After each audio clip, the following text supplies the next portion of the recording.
কি অবস্থা, সবাই কেমন আছো?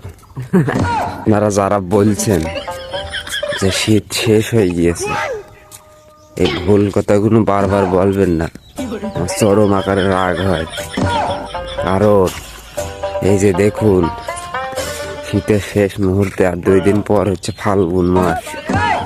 আর এই পরিমাণে কুয়াশা পড়ছে, দেখেন সামনে কিছু দেখা যাচ্ছে না। দেখেছেন এই যে একটা পুকুর, পুকুরটা মনে হচ্ছে আকাশ ভেঙে পড়িয়েছে এই পুকুরের উপরে। কি অবস্থা! কিয়া দেখ নাই থাকতে পার।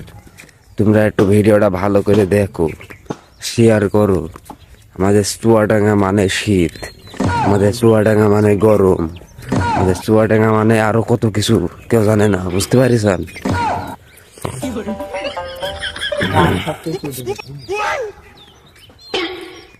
এই যে দর্শক, আমরা হেঁটে বেড়াচ্ছি, এখনো দাঁত মাত মাজেনি কো, বিরাজ করবো এখন বাড়ি যেয়ে, বুঝতে পেরেছেন?